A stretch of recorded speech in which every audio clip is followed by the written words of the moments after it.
que me he cortado el pelo. Oye, sí, ¿eh? ¿Qué pasó, güey? ¿Qué va a Nada. pasar, Santi? Yo creo que tu cabellera es demasiado característica de ti como para que te deshagas de ella así sin avisarnos, güey. No, Sin no me hacer por lo deshecho de menos una ella. votación democrática. No me deshecho de ella. Lo que pasa es que había que sanearla y tengo un amigo que me ha convencido para ello. ¿Y tú sabes cuántos años llevaba yo sin pisar una peluquería? ¿No? ¿Cuántos? 23 años. ¿Qué? ¿Y qué sentiste? ¿Qué tanto han cambiado las peluquerías en 23 años? Pues no sé, para mí era como un viaje en el tiempo. O sea, era como si fuese un dinosaurio que de repente aparece en la civilización. Ay, güey. Es una cosa rara porque me sentía al principio muy mal, sinceramente. Pero bueno, no me arrepiento de haberlo hecho porque, No, pero porque mira, que no, había no que se te sanear el nota pelo un tanto. poco y ya está. Pero sí se siente raro. Cuando llevas tanto tiempo con el pelo larguísimo, Sí, y de repente te pues cortas un poco. sí, es complicado. No se pasa bien. Pues mira, que hoy sea la prueba de fuego para ver si Sansón también es una metáfora que aplica para la capacidad intelectual y geopolítica, lo cual no creo, no creo, compadre, que esto vaya a ser tu caso. Estoy No, seguro que no. vas a hacer un gran trabajo como siempre. Bueno, Pero bueno, a lo mejor me he vuelto subnormal y lo comprobamos ahora, ¿eh? No pasa veamos, nada. si empiezas con ideas anarcocapitalistas te bloqueo, es anti que sepas. ¡Viva la libertad, carajo! Ay, ay. Bueno, querido, hermoso, sensual y altamente desechable capital humano, es un placer estar aquí con ustedes otra vez y con mi gran amigo Santiago. Santi, ¿cómo has estado? Además de todas estas metáforas y la buena charla de siempre. Pues nada, aquí estamos, viviendo, No, respirando y dando vueltas alrededor del sol, como todos. lo que se puede. Preguntan en el chat si acabó la guerra. No sé a cuál guerra te refieres, amigo, pero mientras exista el poder hegemónico anglo en el mundo, no, porque la guerra es la manera como se lava el dinero de los pagantes de impuestos americanos para reinyectarlo a la industria de seguridad armamenticia que existe en el mundo. Entonces, no, siguen habiendo guerras, amigo, lo siento. Habría que has respondido bien con una pregunta, ¿cuál? Es que Sí, hay exacto. tantas. ¿Cuál? Sí. ¿Cuál, Ucrania, no? Palestina, República Democrática del Congo, o sea, no sé, Venezuela, Venezuela, bueno, más o menos, sí. Haití, que hace Haití, unos años mataron al presidente del gobierno allí y no se ha hablado nada del tema, como si no total, hubiera ¿eh? pasado nada. A nadie le Oye, importa Haití. pues los que quieran la paz, que preparen sus ejércitos, dirían.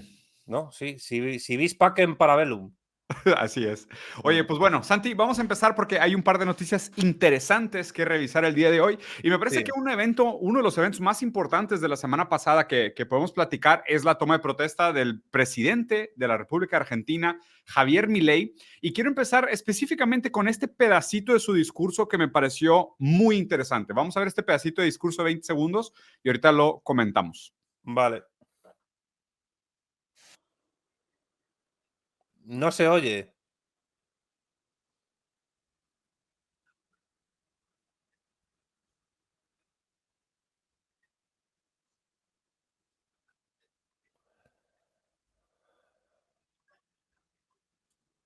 Dice que no hay alternativa para la política económica de shock, que esto definitivamente impactará en el número de indigentes, de desempleo y que incluso habrá exaltación, dijo, no, eflactación. Esta inflación. Estaflación, exactamente, estagnación Mm. financiera, ¿no? ¿Qué opinas de esta manera tan bonita? Y al final me encantó porque él termina diciendo, oye, pues va a haber más desempleo, va a haber problema, va a haber más indigentes, no hay plata, va a estar todo terrible, la economía va a estar en recesión y todos, ¡viva la libertad, carajo! Bien, excelente, increíble. Yo qué sé, tiene muchas lecturas esto. Está claro A que ver. la presidencia de este hombre es el acontecimiento del mes, si no decirte del año, porque, bueno, Argentina, que es un país al que yo quiero mucho, pero que es muy surrealista, también, uno de Perdón. los países más surrealistas del planeta, tiene el dudoso honor de tener el primer presidente anarcocapitalista de la historia. Y Mm, creo que eso ya supone un dato interesante, ¿no? Es la primera vez en la historia que un mandatario político sigue las recomendaciones de la llamada Escuela Austríaca de Economía. mm. Y bueno, básicamente está diciéndole a la gente, vamos a aplicar la doctrina del shock, que ya trató en su famoso libro Naomi Klein hace varios años, que es básicamente pues sacudir mediante una liberalización masiva pues la estructura económica nacional para que entren inversores extranjeros sin ningún tipo De resistencia. de resistencia ni oposición. Eso se hizo Manu Militari con la dictadura argentina del 76 al 83, se hizo en Chile, se hizo en muchos planes Cóndor, y ahora se hace con el voto feliz de buena parte de los argentinos. Hay que decir que la presentación de Milei, hay fotos por ahí circulando, fue muy poca gente, menos de la esperada. Pero claro, también se demuestra que al final la gente no vota a favor de un programa determinado. Es decir, a muchos les da igual si Milei va a cumplir sus promesas electorales o no. También se está demostrando que la mentira, al igual que la verdad, es un arma política como otra cualquiera. Y muchos están felices con que Milei pues diga, oye, que no voy a hacer esto y luego lo hace, o que voy a hacer esto y luego no lo hace. Por ejemplo, la cuestión de China y tal, que luego creo que vamos a ver. Sí, luego Lo que lo está, platicamos. lo que está claro por parte del electorado argentino es que no vota a favor de algo, vota en contra de. El Sí, objetivo de esta totalmente. gente era echar al kirchnerismo barra peronismo del poder. Digo barra peronismo porque peronismo yo creo que ya es más arqueología política que otra cosa. Es un fenómeno del siglo XX, del pasado, que da un partido que se llama así, pero bueno, es como el PSOE, se llama Socialista Obrero Español y ni Pero no socialista tiene ni nada de obrero socialista. ni español. Entonces, ¿qué quieres que te diga? Pues Mira, que le ha dicho que no hay plata y que no hay otra alternativa porque desde su prisma teórico ideológico no hay otra alternativa. Pero claro. evidentemente habría muchas otras alternativas diferentes porque la economía política, como tú y yo bien sabemos, no es una ciencia natural, no es una ciencia formal, no es una ciencia exacta. ¿Qué es realmente la economía? Una tecnología política de administración Sí. de los recursos que pueden ser o escasos o abundantes, y en su relación con la política, pues en relación con el comercio exterior, etcétera. Entonces, ¿qué va a hacer este hombre? Realmente, lo que le diga Mauricio Macri. Sí, sí. Le están diciendo ahora, no sé si has oído el dicho, Milei al gobierno, Macri al poder. Pues eso es básicamente mi resumen de la situación. Es un poco lo que vamos a ver, ¿no? Mira, aquí hay una lectura que de hecho tuiteó Elías, que me pareció muy interesante y es a donde quería llevar un poco la conversación. Mira, dice, señal de los tiempos. Otra señal interesante de la decadencia moral e intelectual abrupta de la civilización occidental, un discurso prometiendo pobreza en el mediano plazo para ser seguido de gritos emocionados de libertad por gente fanatizada. Y sabes que Tiene justo toda la razón. me pareció muy interesante esto, Santi, porque hay un análisis muy famoso de Zizek, que por más que ya no comparta muchas posturas con él, invariablemente me parece un teórico interesante. Zizek hace una lectura del discurso de Goebbels al final de la Segunda Guerra, cuando él promete al pueblo alemán más muerte, más violencia. O sea, Alemania ya estaba perdiendo la guerra y Goebbels hace este discurso donde todos van a gritos eufóricos de placer, donde él promete una derrota total, ¿no? Una masacre total, una violencia total, una aniquilación total, ¿no? Entonces, lo que está interesante es que justo la manera como lo plantea Zizek, y es un formato interesante desde el psicoanálisis, que dice, la renuncia al placer se vuelve placer de la renuncia. Y al mismo tiempo es como si dijeras, la represión de los deseos se vuelve deseo de represión. Y lo que explicabas un poquito de que Argentina de alguna manera lo que hace es que no vota por lo que quiere, sino como un voto castigo por lo que no quiere, es esta misma lectura freudiana, que es el, la represión del deseo que tuvieron durante tanto tiempo con estos gobiernos neoliberales, entreguistas, que se endeudaban crónicamente y corruptos y neopotistas y demás, se transformó en un deseo de represión. O sea, la represión del deseo ahora se volvió deseo de represión, ¿no? O sea, antes ya tuve, o sea, Argentina viene sufriendo de escasez, miseria y de alguna manera crisis económica y endeudamiento crónico desde hace bastante tiempo. Entonces ahora cuando llega Milei a prometer más carencias, más sufrimiento, más desempleo, más estagnación económica, la gente lo grita, lo celebra, ¿no? Entonces es Sí. muy interesante ver esto casi como un fenómeno, pues cuasi psicótico, ¿no? Del votante argentino, que como digo, es que no sé si sea un tipo de síndrome de Estocolmo, de que están secuestrados por el poder y no ven otra alternativa y ahora desean la bota, ¿no? O sea, desean que la bota los pise más duro. Eso es lo que me parece increíble.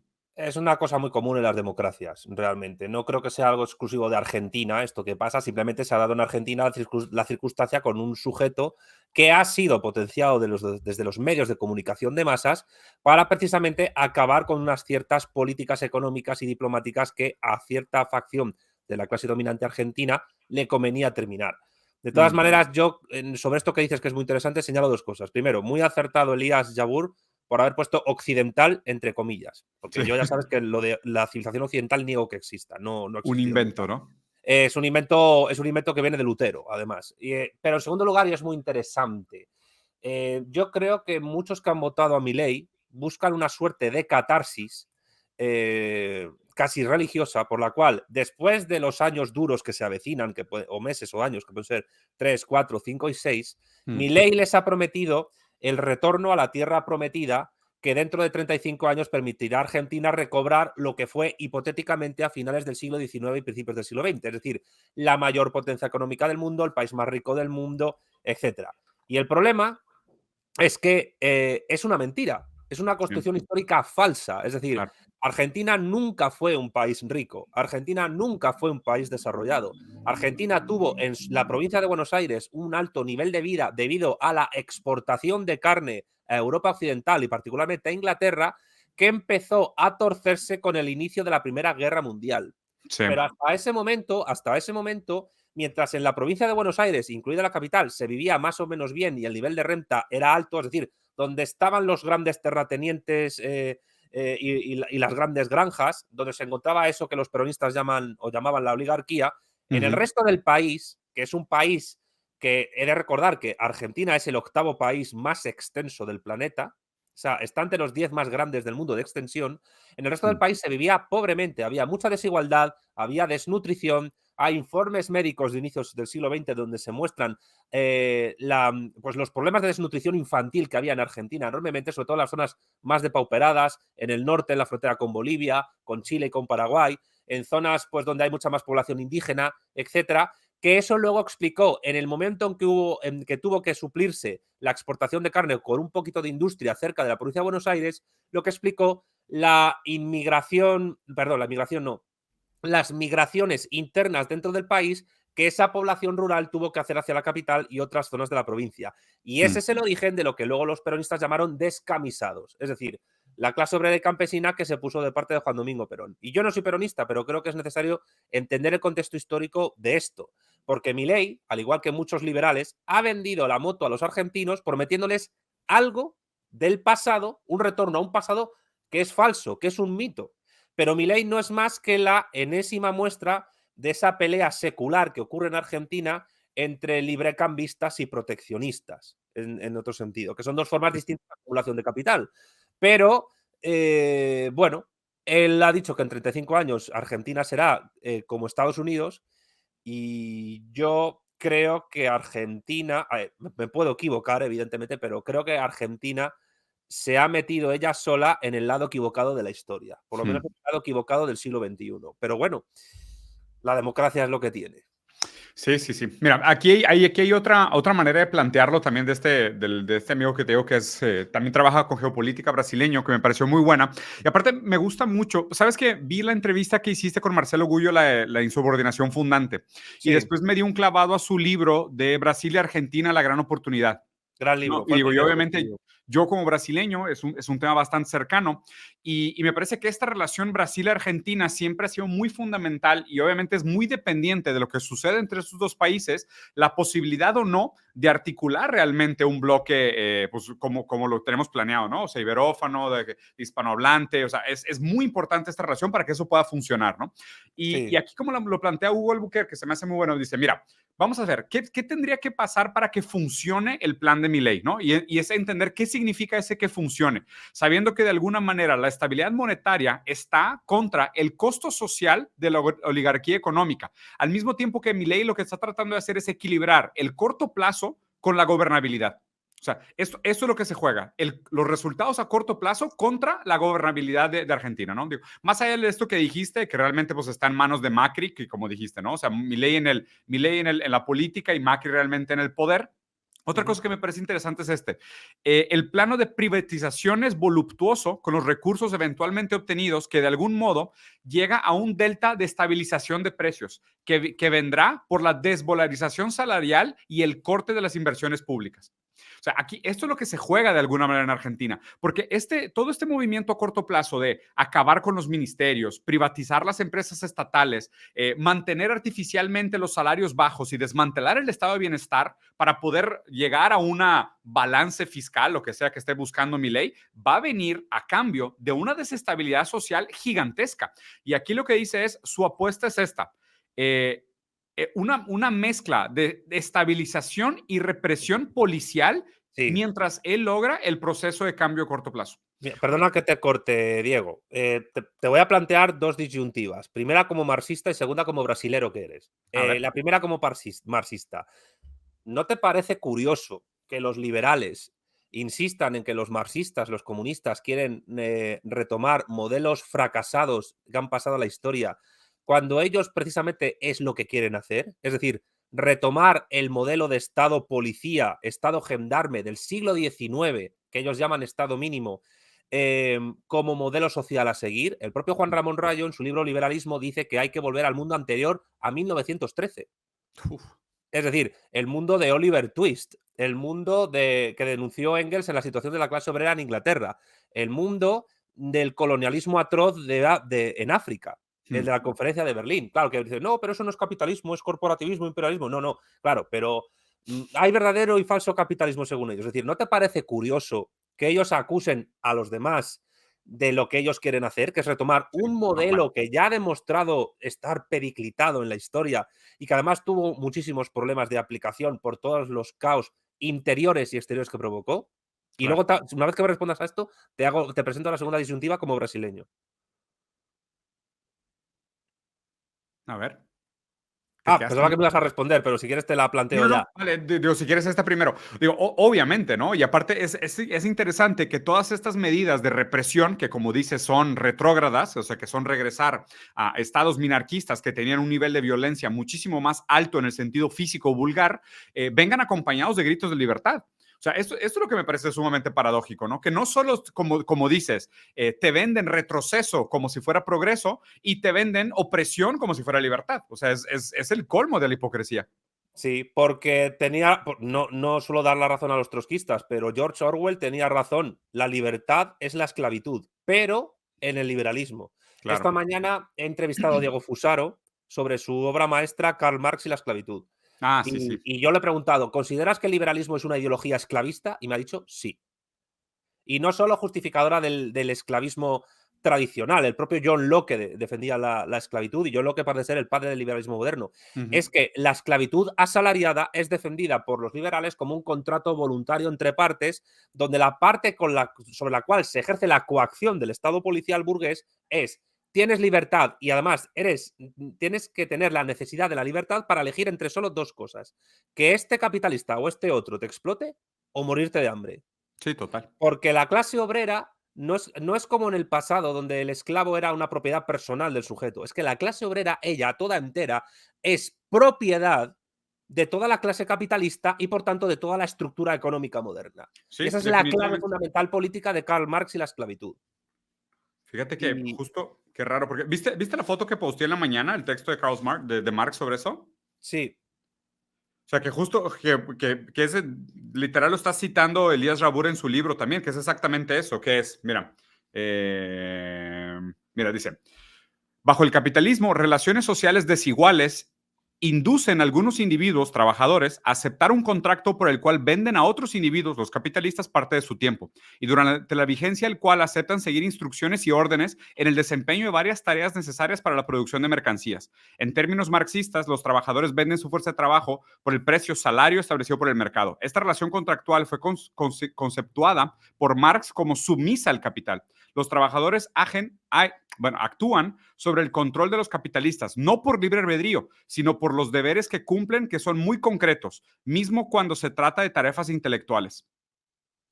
es que la sustancia del valor, ¿cuál es? La sustancia del valor es Trabajo. el trabajo esclavo del obrero, Sí, la exacto. esclavitud asalariada, que Sí, es sí, la sí. forma de esclavitud más pura que existe, que es una esclavitud económica. Por Sí, sí, eso, el discurso político contra el liberalismo tiene que ser este: es decir, vuestra idea de libertad es falsa. Vuestra claro. idea de libertad es la libertad de o eres esclavo o te O mueres de te hambre. mueres de hambre. No Sí, es sí, sí. más que eso. Y además Sí, el propio Milei tiene discursos en televisión donde lo dice. ¿Qué tiene de malo que una persona elija morirse de hambre? Pero hijo de la gran puta, es que tú estás defendiendo a que el obrero se muera de hambre o que tenga que ser un esclavo. claro. Y la segunda disyuntiva que te quiero plantear, como brasilero, ¿no A te ver. parece curioso? Porque tú lo has señalado, es muy importante para poder hacer una unión primero suramericana, luego iberoamericana, luego iberófona, que Brasil y Argentina se pongan de acuerdo. Ujú. Porque el Pacto ABC, que tuvo dos ediciones en el siglo XX, a principios de siglo y a mediados de siglo, siempre trató de acercar a Chile con Argentina y con Brasil, porque Brasil y Argentina, aparte de ser los países más grandes de América del Sur, ocupan la mayor parte geopolítica de la cuenca del Río de la Plata, que es una cuenca hidrográfica que baña 6 capitales de estados: Buenos Sí, sí, Aires, sí. Brasilia, Montevideo, Asunción y Sucre, aparte de Sao Paulo, que es la ciudad más importante por población y por riqueza y por industria de América del Sur. No se puede Sin duda. entender la industria automovilística de Sao Paulo sin la intervención de Brasil en la Segunda Guerra Mundial, porque Getulio Vargas le dijo: a cambio de ponerme de vuestro lado, de Estados Unidos, dejadme tener industria y automóviles. Bueno, el caso es, Proteccionismo. ¿no te parece curioso que justo cuando Lula ha troleado al eje anglosajón y ha vuelto al poder en Brasil, ahora en Argentina tengamos a una persona que quiere Uf, enemistarse con Brasil? O sea, claro. lo que se busca geopolíticamente siempre desde Washington, que Brasil y Argentina jamás se unan, que Brasil y Argentina jamás se pongan de acuerdo para comenzar una unión suramericana. Sí, Y claro. esto, y ya con esto dejo la cuestión. Si esto no lo tiene claro ningún brasileño ni ningún argentino, Brasil y Argentina están muertos políticamente. Sí. Lo que hay que evitar siempre desde Washington es que Brasil y Argentina, como los dos grandes polos suramericanos, se unan, vayan en la misma dirección. Claro, digo, hay varias cosas importantes de lo que le dijiste, ¿no? O sea, primero, para la gente que no sabe a qué se refiere Santiago cuando dice que Lula troleó a Estados Unidos, es que Lula obtuvo durante su precampaña ayuda por parte de Estados Unidos para poder ser viablemente candidato a la presidencia otra vez, dado que él había estado metido en este proyecto súper fraudulento Lava Jato, donde Sí. desde afuera se le plantaron evidencias falsas y se hicieron todo tipo de artimañas ilegales para meterlo en la cárcel y desvalidarlo como candidato. Él usa el apoyo de Estados Unidos para regresar a la presidencia y una vez en la presidencia se revela como gran pro-BRICS y tiene otras ideas, regresa, incluso lo platicamos, ¿te acuerdas cuando salió de la Sí, sí, cárcel que sí. Yo ahí salió con... tuve que retractarme de mis dudas hacia Lula públicas y dije: chapó por la inteligencia política de este señor. Sí, la Hola. verdad es que fue muy bueno. ¿Te acuerdas Mm. que platicamos que salió de prisión incluso con un concepto mucho más firme de soberanía nacional, o sea, con un discurso muy distinto? La verdad es que yo también, ¿eh? O sea, yo en su momento también critiqué a Lula y ahora la verdad es que en sentido geopolítico, por lo menos, a lo mejor en política interna todavía lo criticaría, pero en sentido geopolítico la verdad es que me ha mostrado que está todavía muy, muy capaz. Digo, muy bien asesorado por Itamaraty, que es una maravilla de brazo diplomático, pero la verdad es que Lula la ha hecho muy bien. Entonces, digo, respondiendo a tu comentario, definitivamente, o sea, el interés de Estados Unidos todavía es evidente en mantener a Latinoamérica balcanizada. O sea, es mantener o sea, lo que sería la verdadera potencia americana en la balcanización, ¿no? Todavía, y es interesante porque también como lo menciona Marcelo Gullo en su coordinación fundante, que es una vez que tú te desarrollas a través del proteccionismo, tú pregas el liberalismo y el libre mercado para los otros, ¿no? Claro. Pero si se fijan, históricamente, los países a los cuales imponen esta ideología liberal y de libre mercado es para que se mantengan jodidos. Sobre todo si no tienen ya la capacidad productiva y las fuerzas productivas lo suficientemente desarrolladas y maduras para competir a escala internacional. O sea, los países que han logrado hacer ese salto de la dialéctica de estados, clases e imperios son países que durante su etapa embriónica son sumamente proteccionistas con su industria nacional.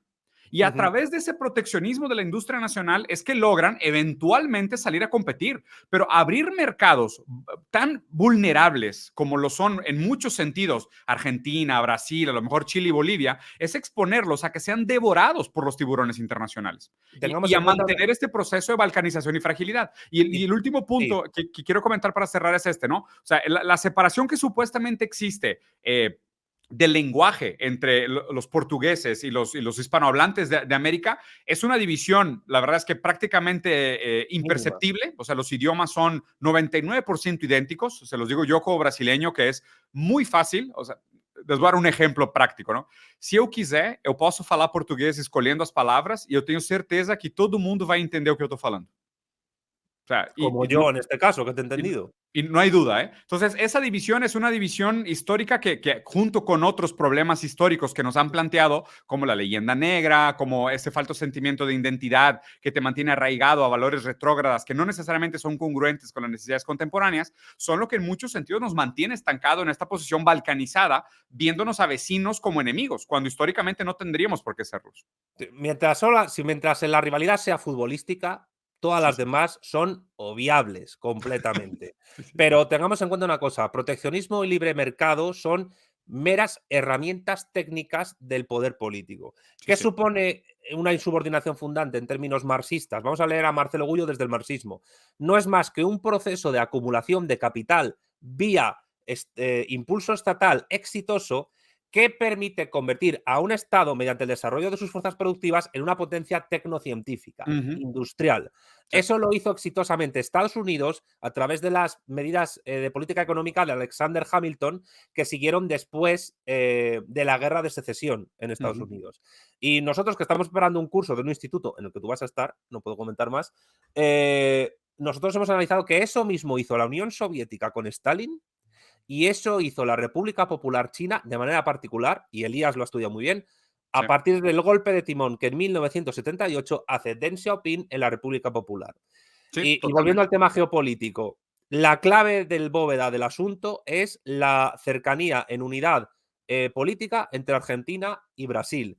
Si no hay unidad entre Argentina y Brasil, es imposible la unidad iberófona. Tiene que ser eso fundamental. Tiene que ser fundamental, porque si Argentina y Brasil se unen, América del Sur se une. Y si se une América del Sur, México se une. Y si se une toda Iberoamérica, el resto de la iberofonía, la península ibérica, África, etcétera, también se van a acercar.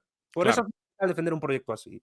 No, totalmente. Y mira, y justo de este tema de conversación, de que definitivamente hay interés americano en producir esta enemistad entre los países de Latinoamérica, mira nada más esta foto. Bueno, Verástegui, que aspira a ser el Milei mexicano. Exactamente. Con su lema robado directamente de Mussolini de Dios, patria y familia. No entiendo cómo la gente sigue usando ese lema así descaradamente, como si no existiera historia, como si la gente no tuviera internet. O sea, literal ponen Dios, patria y familia y dicen, ah, mira, qué original, Dios, patria y familia. Es de que, güey, qué pedo. El vato que inventó ese lema acabó colgado de cabeza en plaza pública y hasta la fecha le cantamos Bella Chao cuando podemos. O sea, ¿cómo la gente puede reciclar esos eslogans, güey? Bueno, eso es curioso porque Dios, patria y familia es un lema que podría defender cualquier persona, incluso de izquierdas. Sí, Y, sí. y además Mussolini era ateo, que es una cosa curiosa. Claro. Pero Mussolini sabía que si no tenía de su parte a los obreros y campesinos italianos No ganaba nunca. católicos, por eso firmó en los pactos de Letrán que permitieron a la Ciudad del Vaticano existir como Estado, porque eso, el Estado Vaticano existe gracias a Mussolini, que Sí, la claro. gente lo sepa. El Oye, Vaticano es un Estado gracias al fascismo. No estoy diciendo que el Vaticano sea fascista, digo que existe gracias al fascismo por italiano. eso, sí, sí, sí. Pero claro, esta gente que son los del Tratado de Madrid, los de la Fundación Atlas Network, son personas que trabajan para el hegemón estadounidense en su vertiente republicana. Es decir, son gente de Donald Trump. Ujú, Evidentemente, Trump representa una cierta burguesía industrial en Estados Unidos frente a Biden, que representa una cierta burguesía financiera. ujú. Pero eso no quita que los planes de Trump para el resto de Iberoamérica no sean los tradicionales de siempre de la clase dominante estadounidense, que son los de la Claro, doctrina Monroe. claro, claro. Yo no es por hacerme autobombo, pero invito a la gente que vaya a mi canal de YouTube a ver una ponencia que hice sobre la doctrina Monroe y la Fundación Gustavo Bueno, donde además afirmo que Javier Milei es el último ejemplo pacífico de doctrina Monroe, porque la frase América para los americanos, que representan todos estos, incluso está mi tocayo Santiago Abascal, es una frase tramposa. Mm, ¿Por qué es una frase tramposa?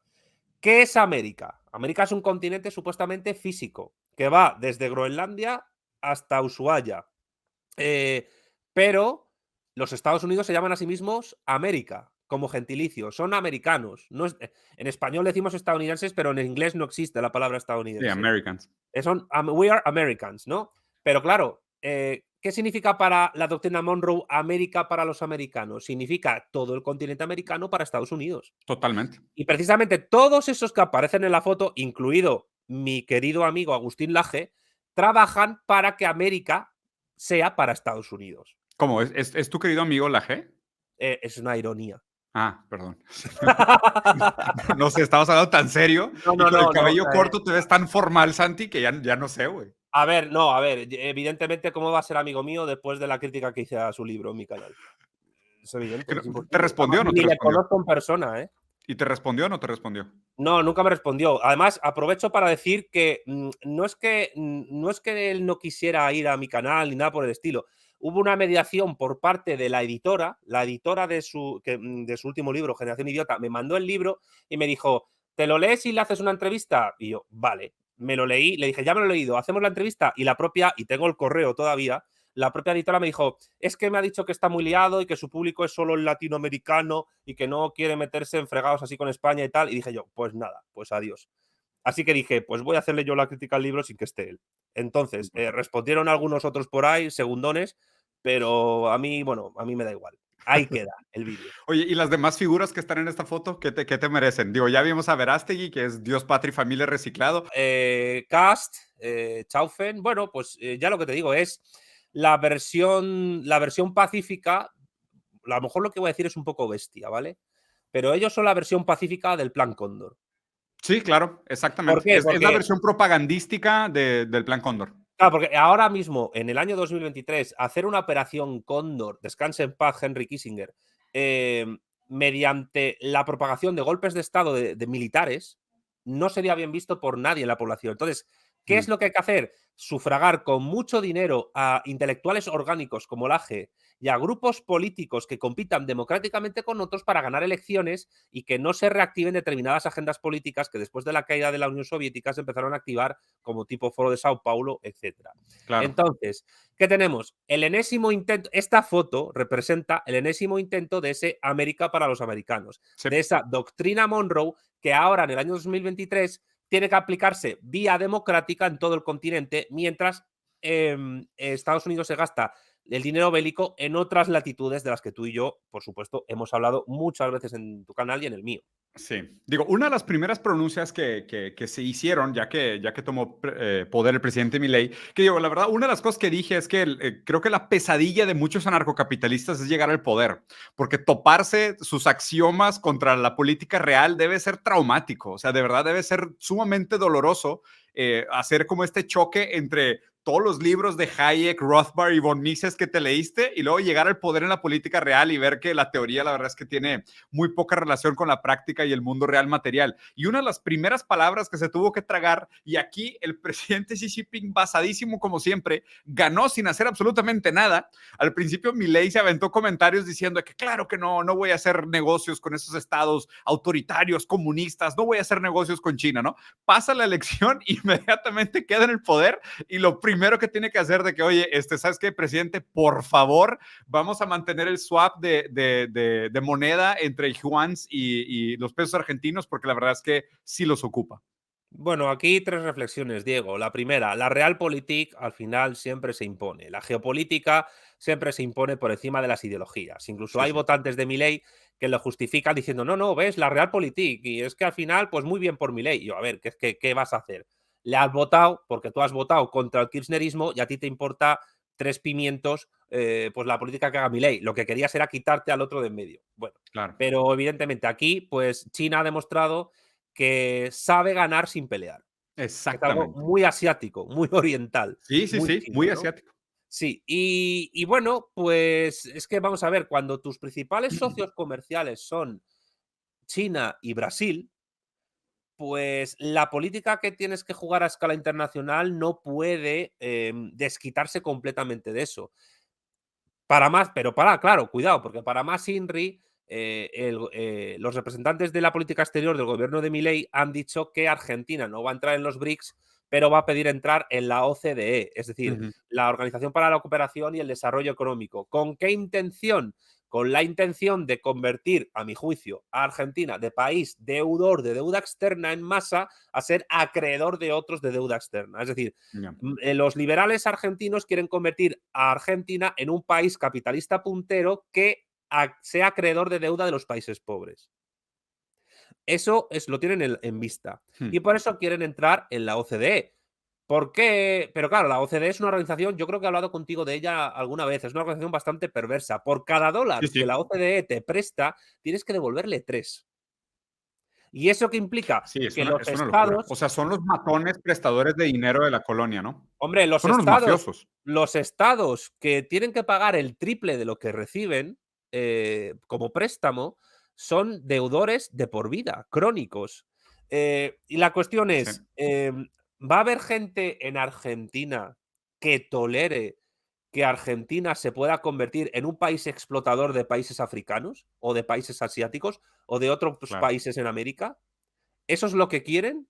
El Mm, problema de muchos argentinos es que se creen que son Europa. Y ser sí. Europa es una mierda. Ser europeo es lo peor que te puede pasar en la vida. O sea, Te lo dice un europeo. te lo digo yo, que soy español y como Gustavo Bueno, es mucho más importante ser español que ser europeo. Pero Claro. vamos, que al final la realidad se impone. Y no va a ser la última, ¿eh? No, no. No va a ser la última. Verás la hemeroteca que va a dejar Javier Milei. Para... Yo justo este es mi punto central con esta noticia. Yo creo que esto va a ser un carnaval de tragarse sus palabras. O sea, porque es impresionante las promesas que está haciendo versus, como dices, el choque con la política real. O sea, para empezar por ahí, o sea, él empezó desde antes de ganar diciendo que no iba a hacer comercio con países comunistas y digo, usando comunismo como todo libertario, ¿no? Sin tener la más mínima idea de lo que significa. Y nombró a China y a Brasil como dos países comunistas con los cuales no va a hacer comercio, siendo que son los dos partners comerciales más importantes de Argentina. Es imposible. Este señor que piensa que Estados Unidos le va a hacer llover dinero en lugar de bombas, o sea, es incabible esta lógica. Es a ver, completamente no, inviable. Cualquier pero le, economista con un grado mínimo de conocimiento sabría que romper relaciones con comerciales con tus dos socios comerciales más importantes es suicidio. O sea, es imposible. leámoslo geopolíticamente. La intención de Estados Unidos es reforzar al dólar frente al yuan y Sí, frente al proceso de desdolarización que los que se BRICS está están llevando haciendo. a cabo con bastante éxito. ¿Dónde? En Asia Occidental, lo que antes se África. llamaba Oriente Medio, en África, en países como Egipto, en países como Jordania, en países del Golfo Pérsico, en Uh -huh. países incluso de la ASEAN, de Asia Pacífico. Y entonces, ¿dónde es más fácil reforzar el dólar? En los países del llamado patio trasero de la doctrina Monroe. Claro, cerca de Por casa. tanto, Sí, sí, tú sí. no puedes entender la gobernanza de Javier Milei sin el contexto geopolítico de Segunda Guerra Fría en la que nos encontramos de Estados Unidos contra la República Popular Sí, China y sus aliados. sí. Por eso, lo hemos comentado antes de entrar, ha sido muy interesante la visita de Víctor Orbán Mm, a la toma de posesión de Javier Milei, donde sí. además Orbán ha tenido un diálogo tenso con Zelensky, con Vladimir Zelensky, yo le pongo el nombre ruso, no el ucraniano, que está a poco de ser movido de la silla en Kiev, porque ya los suyos propios están bastante hartos de su Con gestión. toda razón, ¿eh? Sí. ¿Y qué pasa? Que hay que tener en cuenta que Orbán es un hombre muy cercano, vale, está en la Unión Europea, Hungría está en la OTAN, Hungría está dentro del grupo de Visegrado, Hungría está dentro de la declaración de Reykjavik, que también firmó Vox, lo digo porque ahí en la foto sale Santiago Abascal, pero Hungría es muy cercana a Moscú, Mm. Hungría es muy cercana a Putin y Hungría no tiene intención de hacer que por su territorio pasen más armas a Ucrania que acaben pues desvencijadas, vendidas en el mercado negro o lo que sea, porque hace unos meses decían algunos altos cargos de la OTAN que ya estaban viendo el fondo del barril. ¿Qué significa Sí. eso? Que en todas las municiones que entregan con balas ya no ven balas, ya ven el fondo del barril de las balas, Ya no del queda nada. barril donde están las balas. Entonces, Orbán también yo creo que ha ido a Buenos Aires a ver cómo está el percal y de paso de indirectamente informar a Moscú. Seguramente también vaya por ahí la cosa. Mira, Entonces, hay sí, un comentario pertinente y este no alcancé a meter las noticias porque justo lo estaba leyendo ahorita antes de que entráramos. Es que Milei desapareció ya varios ministerios, pero al mismo tiempo, dada la visita de Zelensky a su toma de poder, le sí, regaló 2 helicópteros en un valor total de $40 millones, que era el equivalente al fondeo necesario financiero para esos mismos ministerios que desapareció durante 3 años. Entonces, o sea, toda esta actitud de la, ¿sabes? De apretarse el cinturón, de la reducción de gastos, de no hay plata, no hay plata, no hay plata, pero Zelensky, o sea, una bestia con una guerra perdida, viene a visitar tu toma de poder y le regalas 2 helicópteros de $40 millones al mismo tiempo que eliminas ministerios que hubieras podido fondear durante 3 años con esos 2 helicópteros. O sea, esto me parece incluso directamente para el votante de Milei una traición brutal, ¿eh? Sí, pero habrá votantes de Milei que se sientan traicionados y todo eso, pero mientras no haya una opción de oposición bien Sí, articulada, pues no a sirve saber nada. cuánto va a durar este señor. Pero es Sí, que, pues sí. insisto, la democracia no es un sistema que necesariamente funcione racionalmente. Los criterios por los cuales la gente vota normalmente son porque votan contra el otro, contra el que ha gestionado mal o contra el que no quieren que llegue. Y les da exactamente igual el programa o que mientan o que no. Yo creo que para dentro de unos años la hemeroteca a Javier Milei le va a tratar muy mal. Igual que, Sí. por ejemplo, está tratando muy mal a Pedro Sánchez, que es probablemente el presidente del mundo donde la hemeroteca más le traiciona. Pero claro, Pedro Sánchez es de estos que dicen, yo no he mentido, es que he cambiado de opinión. Entonces, ¿qué puede hacer Milei? Lo mismo. Le da No igual. mentí, No, cambié de yo no opinión. mentí, es que cambié de opinión porque antes de llegar al poder, o sea, al gobierno, pues no sabía de esta cuestión y ahora sé y hay que hacerlo de otra manera. Y con esa excusa, pues la gente que es fiel a esta persona con la cual han conectado emocionalmente, pues veremos a ver si les votan o no en los próximos, dentro de 4 años. Para indicar a qué grado de irracionalidad ha llegado la política argentina. El bastón de mando de Javier Milei, ¿sabes qué tiene incrustado en Cinco perros Conan. los 5 perros que ha clonado? Claro, claro que lo sé. Ya ha colocado a su hermana la tarotista. Sí, Es vi. decir, Argentina está en una situación. Mira, voy a decir una cosa que es muy heavy, pero es que me da igual, porque creo que en tu canal yo tengo un poquito de libertad para decir estas cosas. El anarcocapitalismo es al siglo XXI lo que el nacionalsocialismo es al siglo XX. Es la ideología más. Es la ideología que sigue la escoria de la humanidad. Sí, lo más nefasto y Es lo más esotérico que nefasto existe. que te puedes encontrar Sí, ahora mismo. sí, Por estoy de acuerdo. tanto, combatir el anarcocapitalismo hoy en el mundo, y por extensión el liberalismo, es como combatir el nazismo en el siglo XX. Que la Sí, gente se lo meta esto en la cabeza. sí, estoy de acuerdo. Sí, estoy de acuerdo contigo. Oye, y aprovechando que estábamos hablando de que Xi Jinping otra vez ganó sin hacer nada, y aprovechando que la verdad es que he estado muy metido en el tema de China por este librazo, y digo, la verdad es que siempre se los recomiendo, Santi también lo va a leer pronto. China, Socialismo del siglo XXI, de nuestro camarada Elías Rabur, que ha ganado otro premio recientemente. Es que estoy muy, muy orgulloso de tener a este camarada en el grupo, que es un gran amigo, y he estado investigando mucho sobre el proceso del desarrollo de las fuerzas productivas de China. Y Sí, y de hecho, Jabur me dijo que investigara sobre el tema de los trenes de alta velocidad, ¿no? Entonces, vean nada más esta noticia para hablar de un tema un poquito más esperanzador, de que hay alternativas. Hay alternativas, amigos, todo lo que les quiero decir. La historia no se ha acabado, Francis Fukuyama no tenía idea de lo que estaba hablando, la historia no ha acabado y existen alternativas viables, deseables. No se desesperen, no porque estos socialdemócratas de izquierda les han prometido y robado y hecho pura corrupción, quiere decir que no hay alternativas y que lo que deberían de buscar los obreros es un anarcocapitalismo terrible. Hay alternativas, solo hay que y, aprender de ellas y poner atención. y una cosa muy importante que demuestra Elías, por cierto, parabéns, yo también estoy empezando a leerme el libro, Yeah. la idea de socialismo no se agota con la experiencia soviética. Exactamente. Ni con la experiencia latina del siglo XX. No, o sea, con ninguna experiencia que haya caído se agota. No Exactamente. se agota, es decir, el mundo sigue girando. La idea de socialismo y de comunismo, como yo demostré, o traté de demostrar en Iberofonía y Socialismo, el libro que tú hiciste el epílogo, es muy antigua. Se Uh -huh. puede encontrar ya en la filosofía griega antigua, en Licurgo, en Cleón de Esparta, en la República de Platón, en el cristianismo primitivo. Luego pasa a las comunas de monjes medievales. En el Islam se puede encontrar, en el budismo, en el hinduismo, en libros como La utopía de Tomás Moros, y la cual no se pueden entender las reducciones de los jesuitas en el Paraguay. Claro. Y evidentemente es muy anterior también a Marx. Sí, Entonces, sí, sí. que la gente tenga en cuenta esto. Mientras haya capitalismo, habremos socialistas y comunistas metiéndoos los dedos en el ojo hasta que caigáis.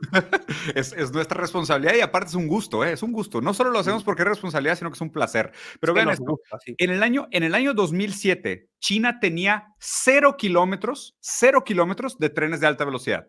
Para el año 2022 tiene 42,000 kilómetros de trenes de alta velocidad, lo suficiente para darle la vuelta a 2,000 kilómetros alrededor de la Tierra, ¿ok? Para el año 2035, que coincidentemente es el mismo año donde el Partido Comunista Chino tiene planeado el mayor sistema de salud de la historia de la humanidad, marquen este año, porque según yo va a ser un año histórico en la manera en cómo entendemos las nuevas formaciones socioeconómicas en el sentido leninista, pero para el año 2035 se esperan tener 70,000 kilómetros de trenes de alta velocidad, además de los 130,000 kilómetros de trenes convencionales, ¿no? Ni se diga esto, o sea, lo que implica a nivel, o sea, imagínense ustedes lo que sería poder ir de Lisboa a Moscú o de Nueva York hasta Los Ángeles, pagando, aparte, el precio de un ticket de tren, ¿no? Que de hecho, esto está de alguna manera ya desplazando incluso a las aerolíneas comerciales, que son en muchos sentidos muy ineficientes para algunos tramos cortos, y las está sacando el negocio. Mientras nosotros en el occidente todavía estamos diseñando las ciudades para el patrón carro, ¿no? O sea, fortaleciendo de alguna manera una extensión urbanista de la ideología individualista y meritocrática, que es una industria que también presenta una serie de ineficiencias y una serie de límites en la manera en cómo a través del lobby y de las imperfecciones turbulentas del mercado se ha mantenido vigente, pero cuando realmente hay otras tecnologías que claramente son mucho más eficientes y deberían de pensarse como alternativas viables para nuestros países. Digo, y esto que España todavía tiene trenes mejores, pero en América, o sea, Santi, la situación de transporte público para nosotros es una tortura, una tragedia. Sí, sí, sí, es cierto. Y además, Argentina tenía una buena red de trenes hace 100 años y se ha ido desmantelando. Aunque en España he de deciros que hay regiones cercanas a Portugal, por ejemplo, como Extremadura, donde no hay tren de alta velocidad, no llega. Uno. Y las comunicaciones de tren son paupérrimas. Es decir, que en todas partes cuecen habas. Y eso ocurre porque tenemos un gobierno que prima a unas regiones sobre otras. Exactamente. Lo que se está demostrando a través de lo que está haciendo China es que la economía más racional es la planificada. Porque toda economía en el fondo es planificada, toda, Exacto. absolutamente toda. No existe el libre mercado. Existen las técnicas de libertad de comercio puntuales para determinados fines. Y como tú bien has dicho, porque se ve que has visto y has leído a Marcelo Gullo, es que cuando un Estado se convierte en potencia gracias a un proceso de acumulación de capital vía proteccionista, le vende libre mercado a las potencias y a los países extranjeros para que compren sus manufacturas y para que compren sus mercancías y evitar que compitan con ellos. Claro, Eso es lo que claro. está haciendo China ahora en muchos casos. Exactamente. Es exactamente el punto. O sea, es de alguna manera rescatar el concepto de las economías planeadas, entendiendo que todas las economías son planeadas, pero hay maneras de planearlas. O sea, Sí, como decía, ¿no? Pues, no importa si el gato sea blanco o negro mientras cace ratones. Aquí lo que estamos buscando nosotros es el desarrollo de las fuerzas productivas y el empoderamiento de la clase trabajadora. O sea, para eso se deberían de planear los mercados. O sea, los mercados se tienen que planear en vista de satisfacer necesidades, desarrollar las fuerzas productivas, sí. tener una soberanía potente, capaz de competir en el mercado internacional y así desarrollar innovación y proteger sus tecnologías embriónicas. O Y sea, una cosa clave que demuestra China, y yo estoy trabajando en un vídeo sobre eso, y es que en ocasiones hay que nacionalizar y en ocasiones a lo mejor hay que privatizar. Pero claro, la clave del asunto es que a través de tu orden político, estatal y constitucional, todo pertenezca al pueblo y el pueblo sea la clase obrera organizada a través del partido. Y da igual si privatizas, si el excedente de producción de esa empresa es posesión de la clase obrera, ahí tienes socialismo. exactamente. Socialismo en el Punto. siglo XXI. Es que Sí, justo esto, ese para mí es el punto central del trabajo de Elías. O sea, es cómo nosotros tenemos que de alguna manera actualizar las categorías dadas las relaciones sociales y los modos de producción contemporáneos para entender cómo estas nuevas formaciones socioeconómicas tienen orientación socialista, ¿no? Pero es orientación socialista en el sentido de que, como dices, durante diferentes periodos históricos existen modos híbridos de producción y estos sí, modos híbridos de producción son lo que pueden crear la complejidad de lectura sobre qué es lo que determina una formación socioeconómica histórica. Y lo que exacto. estamos viendo Lo en has China es explicado muy justo bien. esto, son modos híbridos de producción. O sea, una clave de los marxistas y los materialistas de este siglo es dejar de tener una idea unívoca de socialismo y pensar que todo es soviético. La experiencia soviética tuvo su ciclo, tuvo su final, tuvo sus errores, tuvo sus fracasos, pero también es cierto que hay mucha leyenda negra anticomunista. Has hablado antes de la leyenda Uf, negra antiespañola, pero también hay una leyenda negra anticomunista que va contra Stalin, contra la experiencia soviética y contra otras experiencias. Y la completamente. cuestión es que nunca en la historia una sociedad tuvo el crecimiento que tuvo la Unión Soviética entre 1927 y 1939. Y la reconstrucción que tuvo la Unión Soviética entre 1945 y 1953 no la ha tenido ni una sola potencia en el globo. Y Santi, Porque, para la gente que no lee historia, o sea, lo tenemos enfrente de nuestros ojos. O sea, este es mi punto con poner estas noticias, que mientras sí. nosotros estamos aquí de un lado del mundo, todavía hablando de modelos de Estado represor de 1913, con una nostalgia mal fundada en regresar a un autoritarismo que impone la libertad a través del exceso de fuerza, al mismo tiempo tenemos del otro lado del mundo un país que estaba en la miseria, en la hambruna, que tenía una expectativa de vida de 53 años de edad hace 50 años, y hoy tiene una expectativa de vida más alta que Estados Unidos, y tiene, o sea, en el 2000, por favor, güey, en el 2007 tenían 0 kilómetros de trenes de alta velocidad, y hoy tienen 70,000 kilómetros, y la gente voltea a ver esto y dice, no, porque son autoritarios, hay que ser democráticos y ser miserables. O sea, esto es lo Mira, que me truena la cabeza, güey. China ha demostrado también otra cosa, que es que puedes modernizarte sin occidentalizarte. Claro. Y la gente, sobre todo los países democráticos, tiende a asociar modernidad con occidentalización. Y es verdad Ujú. que ha habido una asociación muy fuerte en el modo de producción capitalista. Pero hay países como China que han demostrado que dicen, vamos a tomar de vosotros lo que nos interese y lo que no, No. no. Ujú. Entonces, por eso del capitalismo tomo lo que me interese y lo que no, no lo tomo. ¿Por Tal cual. qué? Porque yo estoy construyendo otra cosa. Y Otra esto, formación socioeconómica. para una mentalidad grecorromana judeocristiana, con todos los respetos, es muy difícil de entender. Pero Sí. yo lo único que puedo decir es larga vida a la República Popular China y larga vida al camarada Xi Jinping. Ah, huevo. Punto. Muy bien. Oye, ahora sí, si quieres, guíanos en esta noticia que me mandaste, que al parecer es un momento interesante para hablar del nacionalismo español. Entonces, si quieres, platícanos. Bueno, en primer lugar, nacionalismo español es una expresión que hay que aclarar qué significa, porque la palabra nacionalismo en política es muy difícil de definir si no se parten de ciertos parámetros. Yo Me queda claro. en algún vídeo trataré de explicar qué es la nación y qué es el nacionalismo. Sí, sí, Porque sí, porque hacen nacionalismo, muchos hombres de paja con esa idea. claro, porque nacionalismos hay muchos.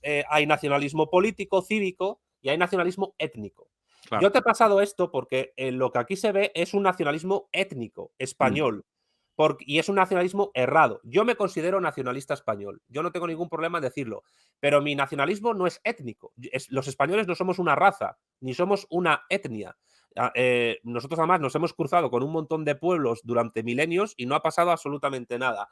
Lo que ocurre es que hay un cierto nacionalismo étnico español de inspiración tercerposicionista que es contrario a la inmigración porque considera que la inmigración genera desigualdad social, delincuencia e inseguridad ciudadana. Pero no es la inmigración en sí lo que causa eso, es el tipo de personas que se importan desde otros países y que se los mete en barrios obreros, dejándoles Pauperizados.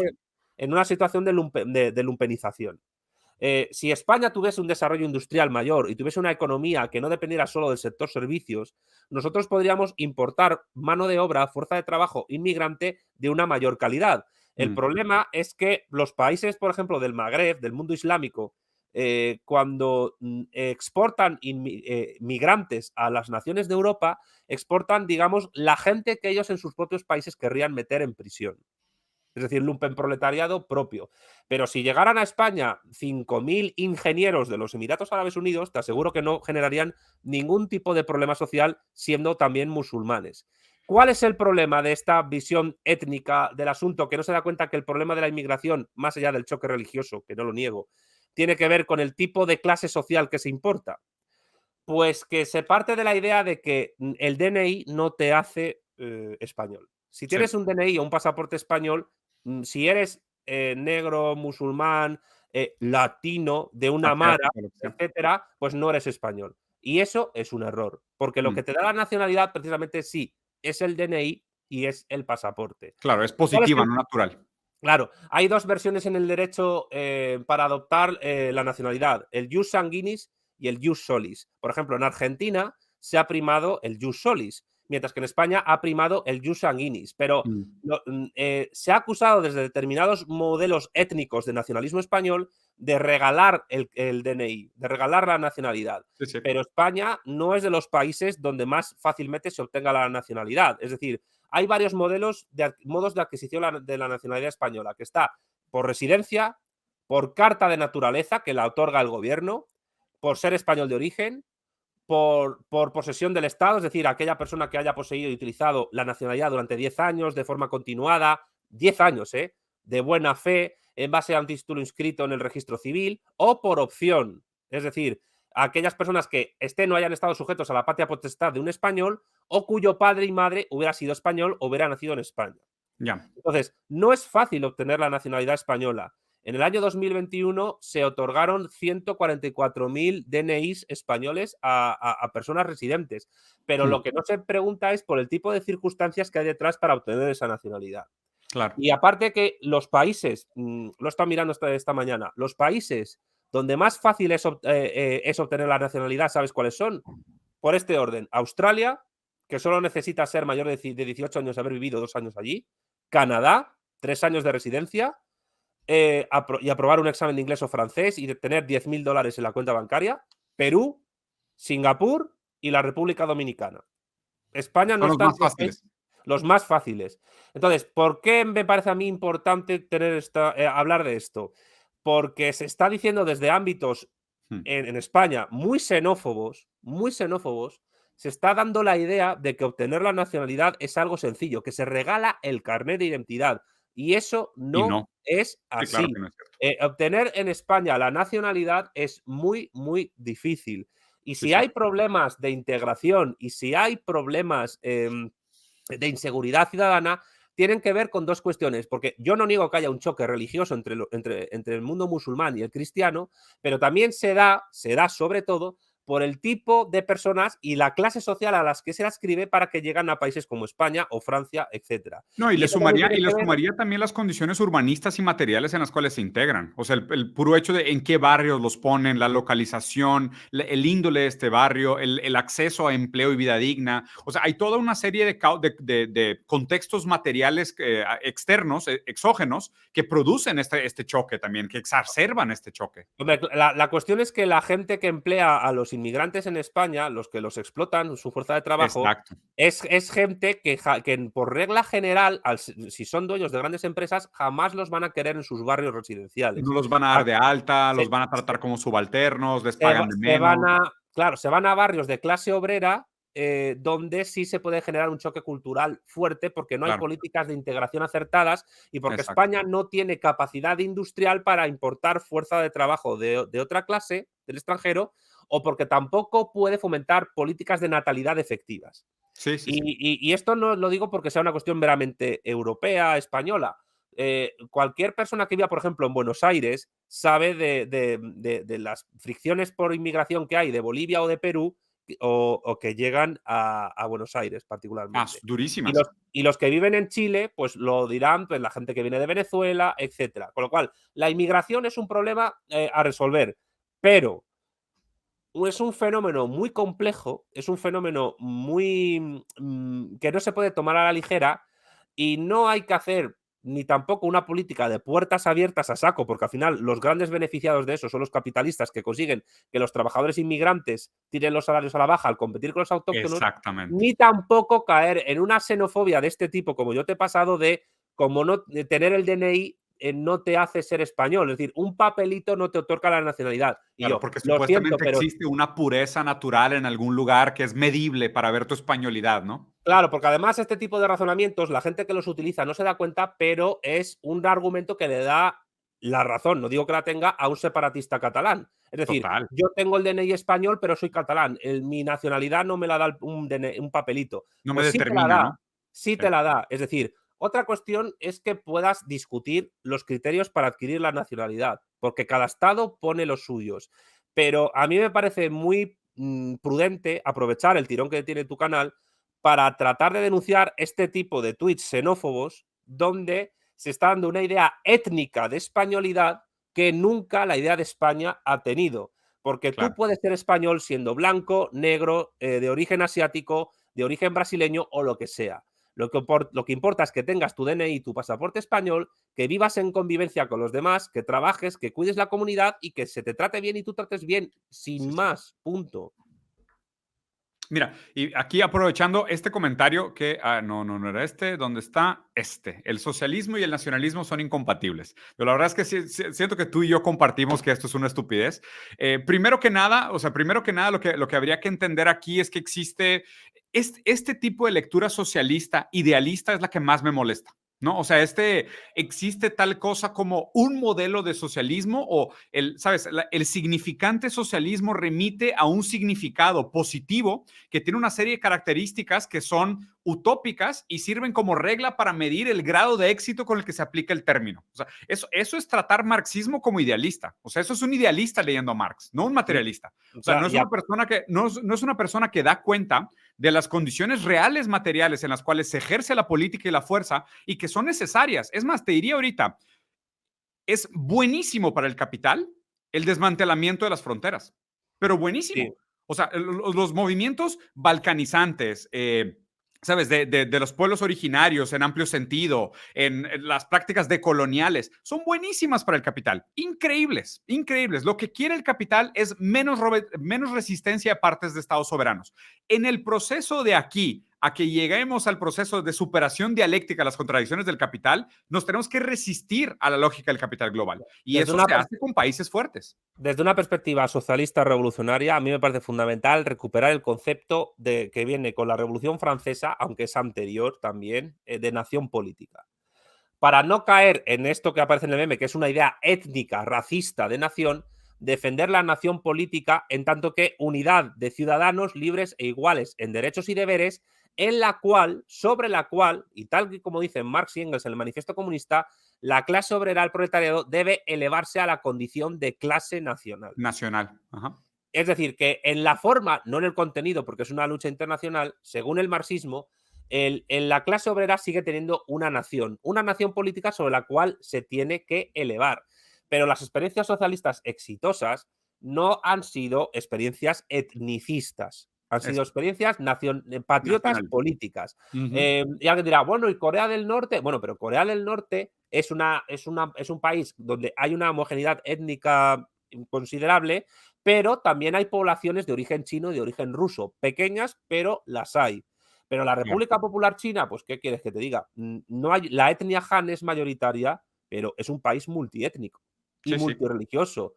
Entonces, me parece muy importante que, vale, podemos criticar las políticas migratorias, como tú bien has hecho, Diego, pero también hay que criticar el nacionalismo étnico xenófobo, sí, que puede completamente. ser pasto de la reacción y de la contrarrevolución frente a nosotros. Me parece eso fundamental hacerlo también. Que mira, si quieres ya cambiando un poquito el tema, la verdad es que esta es mi sesión favorita de la review de noticias que se llama Estados Unidos, Imperio en Decadencia. Y la semana pasada se estrenó un tráiler de un juego que, te soy sincero, probablemente voy a jugar, que se llama Grand Theft Auto 6, que es el gran ladrón de autos 6. Y aparte me encanta que se llame así, Grand Theft Auto 6, ¿no? Que es un tipo de crimen.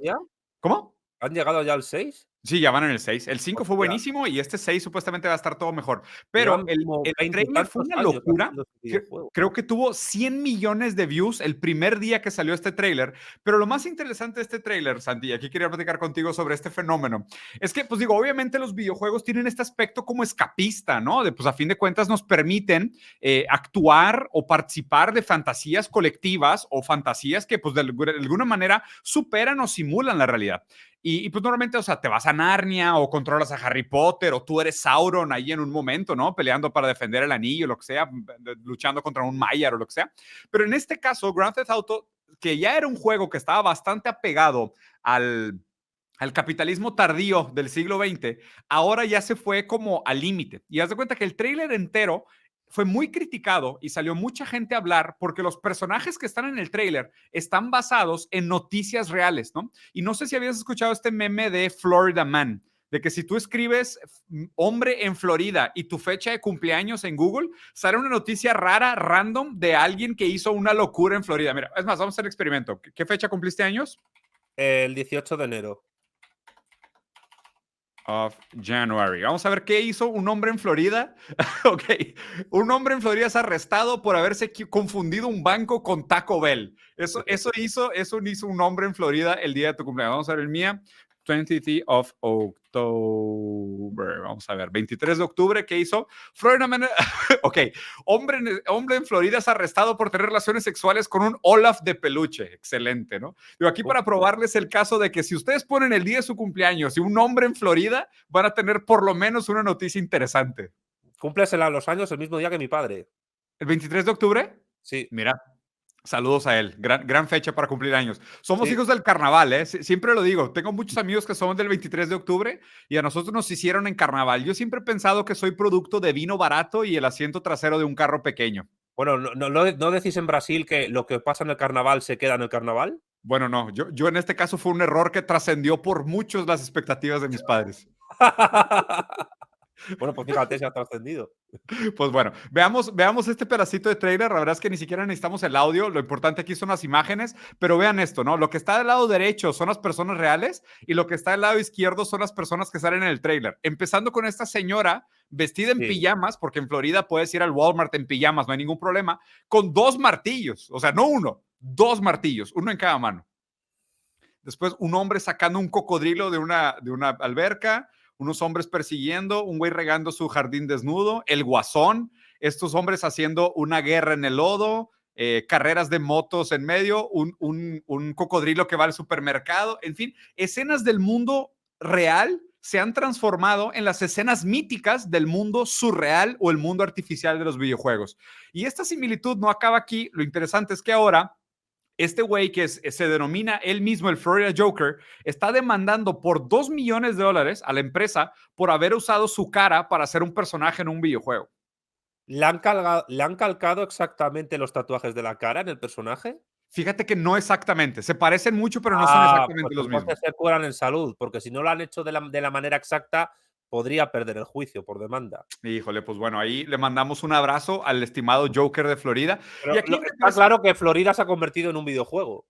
es que es justo mi punto. O sea, justo aquí lo raro para mí es como esta barrera que se ha nublado entre la realidad y la ficción. O sea, es como que Florida entera se volvió un meme que ahora es un videojuego basado en el meme, que está basado en el mundo real, pero luego te das cuenta que la gente actúa lo que ve en los juegos.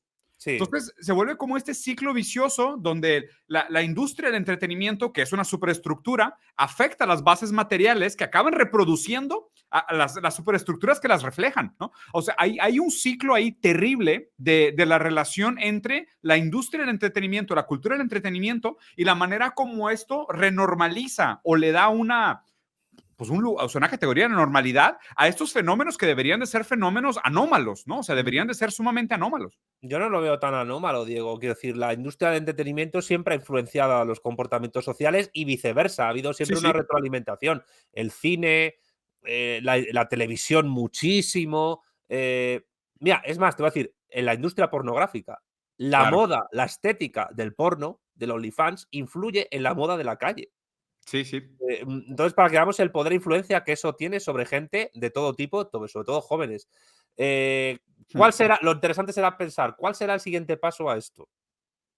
Veremos. Sí, sí, veremos. Está interesante. Digo, ya sabemos que este juego va a ser un bestseller. Sin duda va a ser de los juegos que más va a vender cuando salga, se los aseguro. Y ahí es raro ver cómo la vida imita el arte y el arte imita la vida. Y para Bueno, cerrar perdona, recomendación de libro sobre esto. La sociedad del espectáculo de Guy Debord. siempre lo recomiendo, me parece brutal y es una gran recomendación. Me Y parece, estoy muy completamente de mal acuerdo contigo. interpretado ese libro, Oye, sí, ¿eh? tradicionalmente. Que Sí. empieza con una frase prácticamente idéntica a la frase del Capital. Mm. No sé si recuerdas que habla de que en una sociedad donde predominan los modos de producción capitalista, la vida se entiende como una gran acumulación de espectáculos, ¿Y qué son los espectáculos? Mercancías. Claro. mercancías, commodities, exactamente. Y de hecho, justo la interpretación de Guy Debord me parece muy materialista y muy marxista si se le da la buena lectura, ¿no? Que no todo el mundo lo Claro. hace. Oye, Leamos bien lo que leemos. para terminar, Santi, quería platicar de este tema contigo porque ha sido muy controversial acá en México y la verdad es que pues, yo apoyé dentro de lo cabible las manifestaciones que hubieron y esto me parece un tema fundamental para la salud y para el empoderamiento de la clase obrera mexicana, la reducción de la jornada laboral. Es una lástima. Aquí la verdad es que los diputados nacionales defraudaron nuevamente, como siempre, la clase trabajadora. Esto estaba a punto de deliberarse, se iba a votar sobre la reducción de la jornada laboral y dado el lobby de la clase burguesa mexicana, pues realmente quedó archivado esto y el presidente pidió crear como un grupo que siguiera debatiendo el tema. Entonces ahora pues es importante que la gente esté un poco más informada. Esto nada más para que te des una idea de la cantidad de horas trabajadas versus salarios en los países de la OCDE. Y Sí. ve este gráfico, ve la brutalidad de este gráfico, dónde está México, la cantidad de horas trabajadas y los salarios. Bueno, yo siempre digo, cualquier tipo de fenómeno social, económico, de lo que sea, nunca puede explicarse a través de una única causa.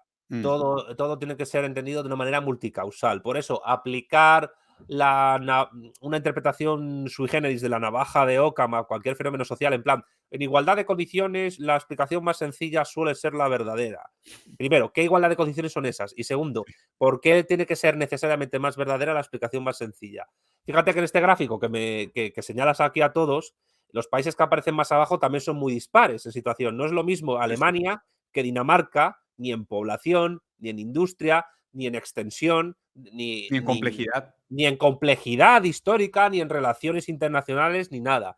Ni Ujú, tampoco es igual, pues, Islandia que los Países Bajos. total. Claro, ¿cuál es el tema? Que la disparidad de México con respecto al resto es enorme, pero sería muy interesante ver en una gráfica más ampliada con más naciones y no solo las que se presentan ahí, que son todas más o menos de un perfil parecido, es decir, Europa, Estados Unidos, Israel, Corea del Sur, Japón, ver en qué naciones del mundo estarían más parejas a la posición que tiene México en ese gráfico. ¿Y qué condiciones tienen? ¿Y en qué condiciones? ¿Por qué? Porque México tiene 130, 140 millones de habitantes, más o Ujú, menos.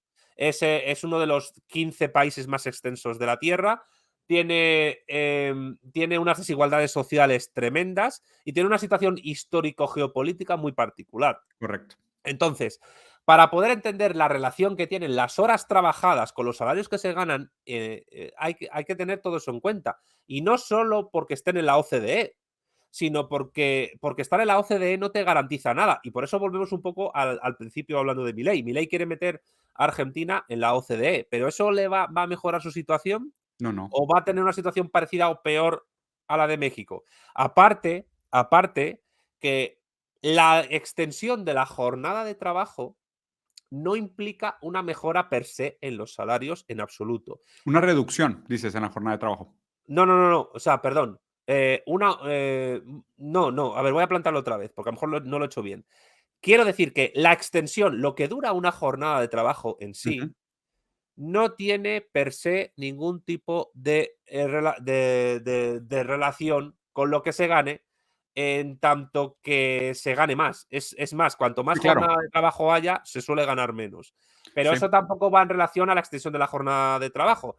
Va en extensión al desarrollo de las fuerzas productivas y a lo que ese nación produzca. Porque, bueno, volvamos a Marx, volvamos al tomo 1 del Capital. ¿Cómo se genera el excedente de producción? Es decir, en el plusvalor en el plustrabajo. Hay dos vías, el plusvalor absoluto y el plusvalor relativo. ¿Qué es el plusvalor absoluto? El plusvalor absoluto es cuando, mediante una extensión de la jornada de trabajo más tiempo del que corresponde, el obrero produce más excedente. Es Claro. decir, que por ley te tienes que trabajar 7 u 8 horas, pues te vas a estar 9, 10 u 11. Pero hay otra vía que es la más común y la más usada, que es el plusvalor relativo. Es decir, que mediante el desarrollo tecnocientífico, una sociedad política esté en condiciones de que lo que antes costaba producir en 8 horas, ahora se produzca en Equis, 6, en 5 o en 4. claro. ¿Cuál es el problema de México?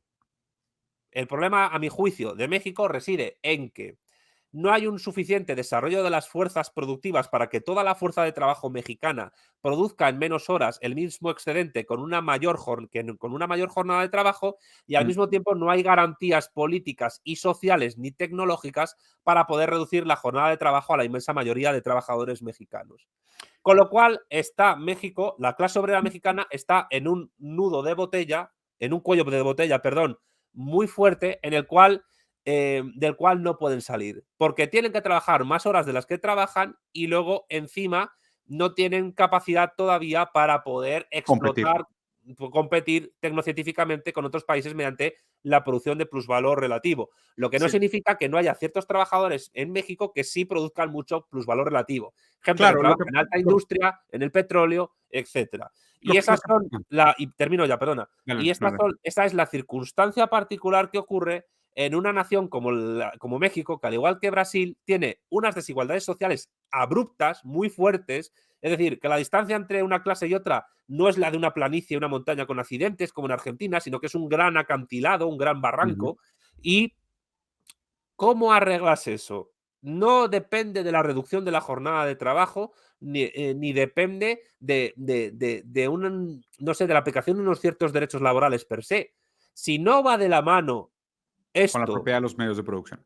y con un desarrollo de las fuerzas productivas que conviertan a México en una potencia industrial vía insubordinación fundante mexicana, Sí. no es posible mejorar la situación de la clase obrera mexicana. Y por Sí, sí. eso, la inmensa mayoría de los obreros mexicanos, de los trabajadores mexicanos, trabajan más horas de las que les correspondería para producir, porque hay un alto grado de plusvalor absoluto en la sociedad mexicana. Claro, lo que pasa también es de que el análisis, digo, concuerdo con la manera como lo planteas. Yo estoy de acuerdo que no son las reformas laborales los que llevan a un proceso revolucionario, para nada. De hecho, simplemente lo que estás haciendo es como patear la pelota, ¿no? Y o sea, el problema se perpetúa, se vuelve a renegociar, los salarios se mantienen artificialmente bajos, no necesariamente implica una mejora directa para la calidad de vida del trabajador, ni un aumento directo en su poder adquisitivo. Estoy completamente de acuerdo contigo en eso. Pero el tema es que México, al ser un país que tiene tantas horas laborales con un salario tan bajo, ha mantenido también artificialmente baja su competitividad. Porque al Normal. mantener la mano de obra barata y tan precarizada, no se ve en la necesidad de hacer un crecimiento en la eficiencia productiva de sus fuerzas. Este es el detalle, ¿no? Que si tú te mantienes como un país maquilador y con mano de obra poco capacitada, tú nunca desarrollas las fuerzas productivas. Entonces, dependes del capital humano altamente desechable para sostener este sistema precario de mano de obra baja calificada, maquiladora. Mira, acabas de dar con la clave del asunto, Diego. No, para poder desarrollar las fuerzas productivas en México, tienes que ir progresivamente acabando con la extensión de horas de trabajo en exceso, con el Exacto, plusvalor absoluto. exacto. Pero no puedes acabar con el plusvalor absoluto si no haces un desarrollo planificado de De las la fuerzas economía. productivas. Y Exactamente. la cuestión es, ¿quién es el guapo o la guapa que desde el poder en la Ciudad de México va a hacer eso? No, a ver, nadie. Ahorita nadie. Sheinbaum, Verástegui, yo te No, digo que no. ninguno de los dos. No, no, ninguno. Y lo sabemos, ¿no? Sabemos que México probablemente va a ser el último país de América que se va a rebelar contra Estados Unidos. Es el último que podría. Sí, pero también te digo una cosa, y esto lo digo en el libro, que yo a México lo llamo el gigante mutilado. A ver. Cuando México tenga su segunda revolución, el mundo va a temblar. ¿Te refieres a recuperar los territorios robados? Por ejemplo, pero bueno, vamos por partes, vamos por partes. Porque a México le robaron más 52% de su territorio, ¿eh? Sí, sí. Eh, El día en que México, mexicanos que me escucháis, el día en que México haya una segunda revolución, tiene que ser más brutal que la primera, más exitosa, pero el mundo va a temblar. El mundo va a temblar el día que México tenga un segundo periodo revolucionario. Pues nada, Santi, me parece un excelente comentario para finalizar. Un bonito mensaje de cierre de año para que la gente se vaya esperanzada con deseos a futuro, con la conciencia de que no, la historia no ha terminado, que seguimos buscando cambios históricos y para entender estos procesos históricos hay que tener un ojo muy, muy apegado en las condiciones materiales y leer realmente a través de la complejidad, no necesariamente darnos por vencidos de que la explicación más simple es la que está más cerca de la razón, cuando raramente es el caso, y hay que ser críticos, ¿no? Y hay que estar al pendientes. Pues nada, Santi, muchas gracias. Pues a serviros a ti y a todos tus seguidores. Oye, te mando un abrazo a ti y a los tuyos. Ojalá y pasen buenas fiestas, que tengas feliz A ti. Navidad, feliz Año Nuevo. Te deseo todo lo bueno, ya sabes. Pues nada, feliz Navidad, feliz Año Nuevo a todos y espero veros el año que viene por todos los sitios. Seguramente haremos otro en enero regresando. Capital Humano, si les gustó, como siempre, piquen a todos los botoncitos que están abajo, dejen su comentario. Me disculpo por el cansante tosedera y mocos y estar haciendo sonidos de CISEC en el micrófono, pero la verdad es que he tenido un virus terrible las últimas semanas. Hasta por eso cité a CISEC, porque sabía que no podía tener mocos y estar incómodo de la nariz sin citar al buen CISEC, que es el filósofo de los mocos, Digo, para no decir otros hábitos, ¿verdad? Pero me parece muy adecuado de su parte en este momento. Vayan a seguir a Santi, su canal. Su video sobre la doctrina Monroe está buenísimo. Su conversación con Marcelo Gullo sobre el tema de la interpretación fundante también es buenísimo y terminan platicando sobre México, lo cual es una gran conversación. Los felicito a todos. Ojalá la pasen bien, disfruten Guadalupe Reyes, protejan su hígado, hagan ejercicio, descansen, no tomen todos los días, no hagan problemas en casa por exceso de alcohol, sean personas responsables y permitan la dignidad del otro a través de un trato compasivo y empático. Muchos besitos. Nos vemos. Nada, corte.